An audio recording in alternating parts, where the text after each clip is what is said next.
को सिर्फ एक्शन किया जाएगा।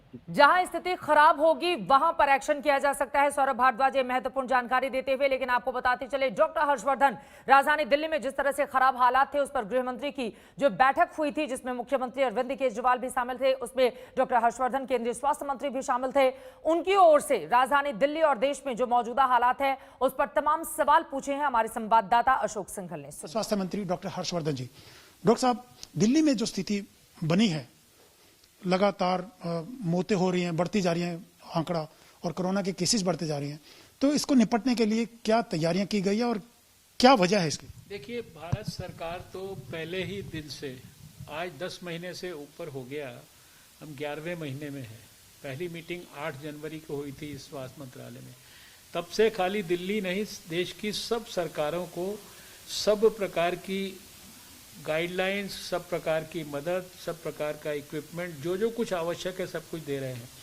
अभी सौभाग्य से देश के अधिकांश स्टेट्स में जो केसेस हैं वो डिक्लाइन की तरफ हैं, लेकिन दुर्भाग्य से दिल्ली में पिछले कुछ समय से हम देख रहे थे कि लगातार केसेस की संख्या बढ़ रही है और एक एक दिन में 7-7, 8-8 हज़ार तक केसेस आ रहे थे। मौतों की संख्या भी थोड़ा ज़्यादा हो रही थी। तो इसके कारण जैसे बीच में भी ये स्थिति आई थी 4-5 महीना पहले, तब भारत सरकार ने, वैसे तो हम लगातार जो है वीडियो कॉन्फ्रेंसेस दिल्ली के साथ और सारे स्टेट्स के साथ, सबके साथ लगातार इस 10 महीने से करते आ रहे हैं, मंत्रियों के साथ भी करते आ रहे हैं। लेकिन 4-5 महीने पहले प्रधानमंत्री जी ने गृह मंत्री जी को और स्वास्थ्य मंत्री को, दोनों को कहा कि आप दिल्ली के लोगों के साथ बैठ के और नए सिरे से स्ट्रैटेजी प्लान कराइए, उनकी मदद करिए। हम लोगों ने उनके लिए पिछले समय में 4-5 महीना पहले मीटिंगें की थी। आप जानते हैं कि गृह मंत्री जी ने स्वयं इनिशिएटिव लिया और फिर बहुत सारी चीज़ें उनको सहायता के रूप में दी गई, टेस्टिंग कैपेसिटीज से लेकर और जो होम टू होम सर्वेस थे, और उसका परिणाम भी देखने को मिला कि दिल्ली के अंदर स्थिति जो है वो कंट्रोल में आई, बेहतर हुई। लेकिन अभी क्यों बढ़ रहे हैं? लेकिन अभी जो फिर से केसेस जो लगातार बढ़ते आ रहे थे, इसके कारण दोबारा से जो है भारत सरकार को इसमें इंटरवीन करने की ज़रूरत पड़ी। और गृह मंत्री जी ने, आप जानते हैं कि पिछले सप्ताह के अंदर जो है स्वयं मीटिंग ली है अपने, वो होम मिनिस्ट्री में भी जो है और कई लेवल्स पर मीटिंग कर रहे हैं। और हमने दिल्ली सरकार को कुछ सुझाव दिए हैं, उनकी सहायता करने के लिए जो जो हम कर सकते हैं वो चीज़ें सब हमने स्ट्रेंथन की हैं।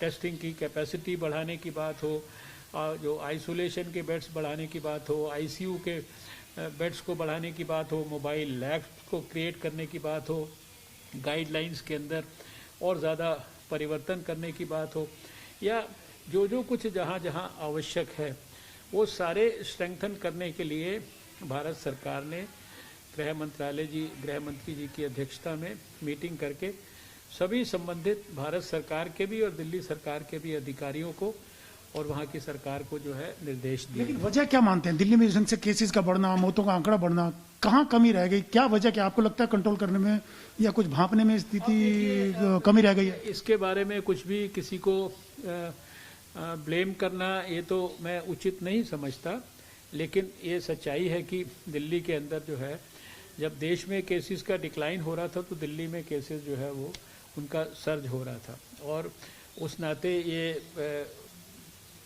प्रोएक्टिव इंटरवेंशन जो है ये आवश्यक था, वो भारत सरकार ने किया है। और हमारे को लोगों को ये बार बार कहना है, दिल्ली के लोगों को, कि बाकी सारी चीज़ें एक तरफ हैं, लेकिन सबसे महत्वपूर्ण है कोविड एप्रोप्रिएट बिहेवियर। किसी भी कीमत पर मास्क को मत भूलिए, 2 गज की दूरी को मत भूलिए, हाथों के सैनिटाइजेशन को, साबुन पानी से धोने को, और रेस्पिरेटरी एटिकेट्स का ध्यान रखना, और जहां तक संभव हो भीड़ भाड़ के इलाकों को अवॉइड करिए। भीड़ भाड़ में जाना भी है तो जो नियम है, डिस्टेंस है, जो मास्क की सुरक्षा है, इसको कतई मत भूलिए।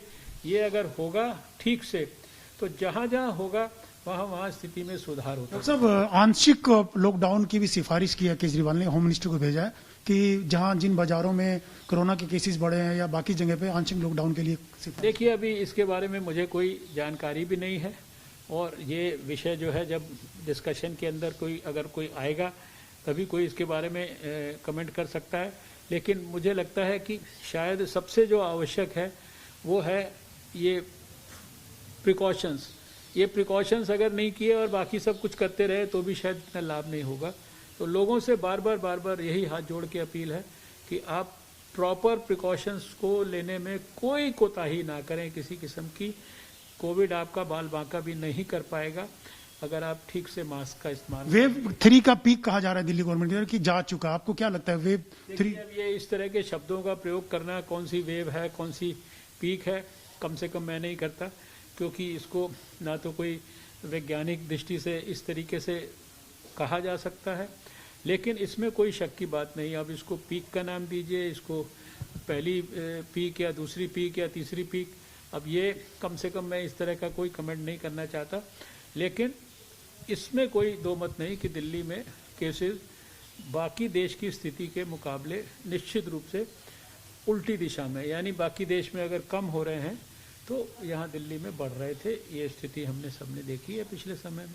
हर्षवर्धन जी, एयरलिफ्ट भी किया जा रहा है सेंट्रल गवर्नमेंट के द्वारा डॉक्टरों को जो जरूरी चीजें। हमने भारत सरकार की तरफ से सारे जो सहयोग करने के जितने भी पैरामीटर्स हो सकते हैं, मान लीजिए DRDO का अस्पताल है, छतरपुर में अस्पताल है, वहाँ बेड्स बढ़ाना है, ICU बेड्स बढ़ाना है, उनके लिए डॉक्टर्स की नर्सिस की और ज़रूरत है। तो जिन स्टेट्स के अंदर जो है मान लीजिए डॉक्टर्स और नर्सिस उतनी ज़्यादा उनके ऊपर प्रेशर नहीं है तो वहाँ से उनको यहाँ पर लेकर आना, या दिल्ली के अंदर जो है रिटायर्ड नर्सिस को, रिटायर्ड डॉक्टर्स को इनका इस्तेमाल करना, या फिर दिल्ली के अंदर प्राइवेट अस्पतालों के अंदर जो है सरकार के विभिन्न डिपार्टमेंट्स की टीम्स को भेजकर इंस्पेक्शन कराना, या फिर घर घर जो सर्वे करना है उस सर्वे के काम को और ज़्यादा साइंटिफिकली करना, या आइसोलेशन की फैसिलिटीज़, या आइसोलेशन में जब किसी को सिम्टम्स डेवलप होते हैं तो उसको सही समय पे अस्पताल के अंदर पहुंचा देना, टेस्टिंग पर्याप्त मात्रा में करना, यानी टेस्टिंग को दोगुना करने के लिए हमने कहा है।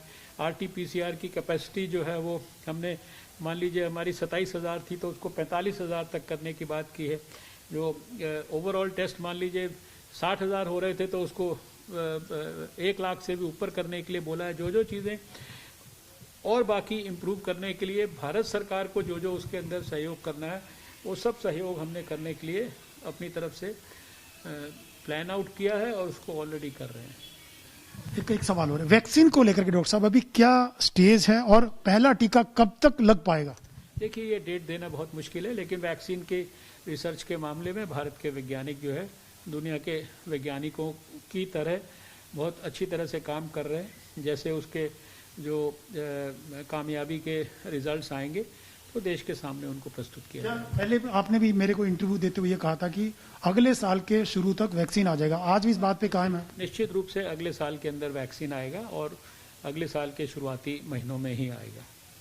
बस एक आखिरी सवाल और डॉक्टर हर्षवर्धन, आपकी पार्टी के लोग बार बार केजरीवाल को टारगेट कर रहे थे कोरोना को लेके कि ठीक से कंट्रोल नहीं की गया तमाम चीजें, तो अब आपको क्या लगता है, क्योंकि 200 लोग शादियों में जाते थे गैदरिंग में, अब 50 कर दिया उन्होंने घटा करके? कहना है कि सावधानियां जितनी भी ज़्यादा की जाएंगी, जितना भी उनको रेगुलेट करने की कोशिश की जाएगी, उससे कोविड के कॉज को निश्चित रूप से लाभ मिलेगा।